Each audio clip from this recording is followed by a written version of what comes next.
તો હે દોસ્તો, welcome back in our new video. કેમ છો? આઈ હોપ મજામાં હશો અને હું પણ મસ્ત મજામાં છું. તો દોસ્તો, અત્યારે આપણે જવાનું છે સાળંગપુરને. અત્યારે વાગી ચૂક્યા છે સવારના 3.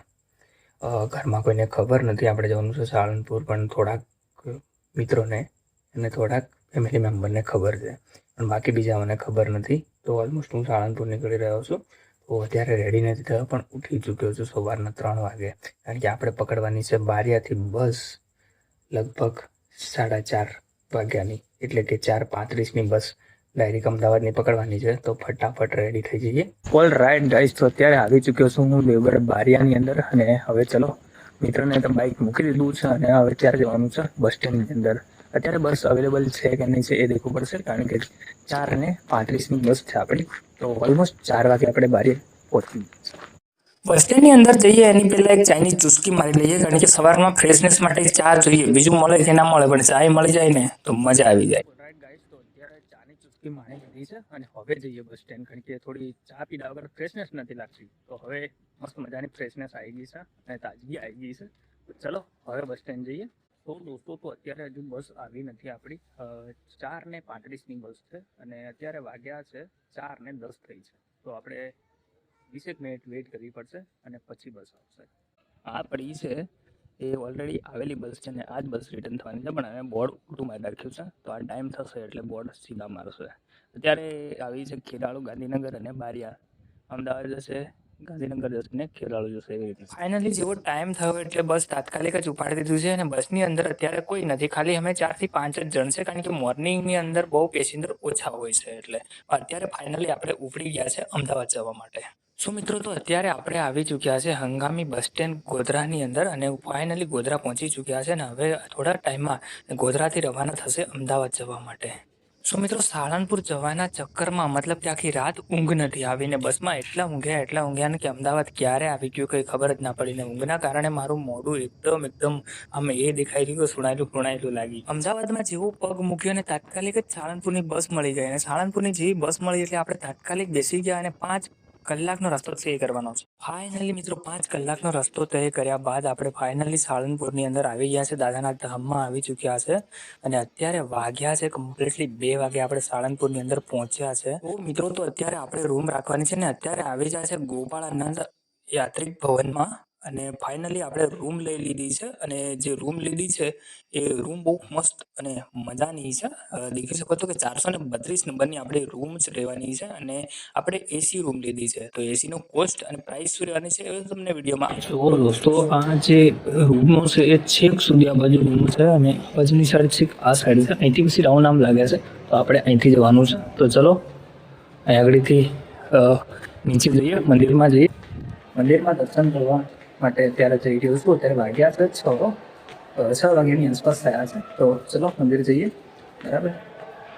સો દોસ્તો, તો અત્યારે વાગ્યા છે 6:07નો ગાળો થઈ રહ્યો છે, અને એટલા ગાળાની અંદર અત્યારે ભીડનો તમે એ નહીં લગાવી શકો, એટલી બધી ભીડ છે, ફૂલ ભીડ છે. કારણ કે અત્યારે આરતી થવા જઈ રહી છે, એટલા માટે બહુ બધી મંદિરની પરિસરમાં ભીડ છે અને મંદિરની અંદર પણ ભીડ છે.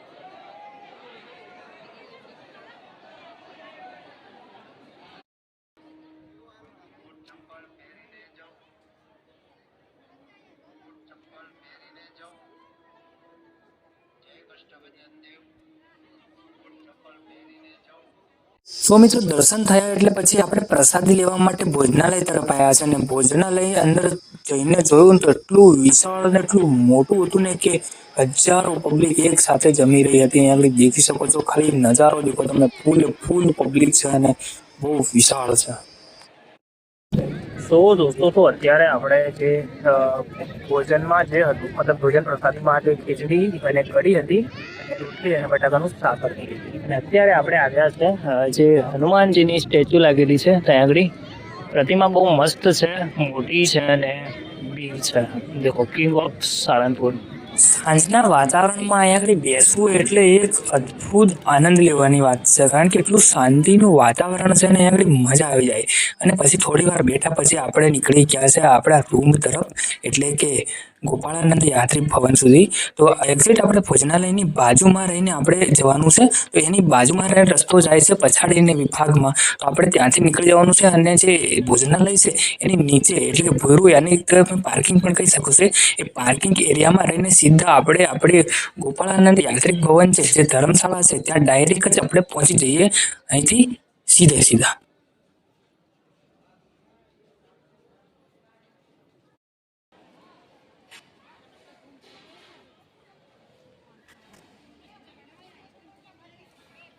તો મિત્રો તો અત્યારે આપણે આવી ગયા છે ધર્મશાળાની અંદર રૂમ રાખ્યો છે ત્યાં, બરાબર છે. તો ઓલમોસ્ટ ચલો તમને હું બતાડું કે ક્યાંથી ગેટ છે અને ક્યાંથી બુકિંગ થાય છે, આ વિડીયોની અંદર દેખાડી. સો દોસ્તો ફાઇનલી અહીંથી આપણે ઉપર જવાનું છે અને ઉપર જઈએ અને ત્યાં વેઇટિંગ એરિયામાં આપણે જઈએ પહેલાં.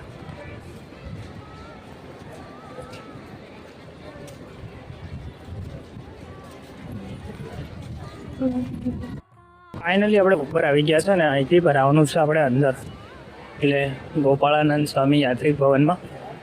અંદર ઘૂસ્યા બાદ સીધું સામે તમને જે કાઉન્ટર દેખાય છે ત્યાં આપણે રૂમ બુક કરાવવાનો હોય છે. તો અહીંયા આગળ રૂમ બુક થાય છે, એસી નોન એસી બંને પ્રકારના, બરાબર છે.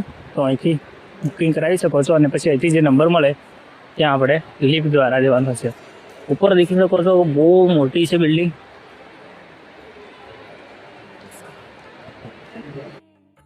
તો દોસ્તો તો ફાઇનલી અત્યારે આવી ગયા છે રૂમ પર, અને બસ હવે રૂમ પર ઊંઘી જવાનું થાય છે. કારણ કે આખા દિવસના કંટાળેલા છે ને થાકી ગયા છે, એટલે હવે ફાઇનલી ઊંઘી જઈએ અને વિડીયોને અહીંયા આગળ કરી દઈએ. એન્ડ મળે છે તમને નવા વિડીયો સાથે તમને બાય. વિડીયો પસંદ આવે વિડીયો લાઈક કરજો, શેર કરજો, ચેનલમાં નવા હોય તો સબસ્ક્રાઈબ કરવાનું. જય હિન્દ.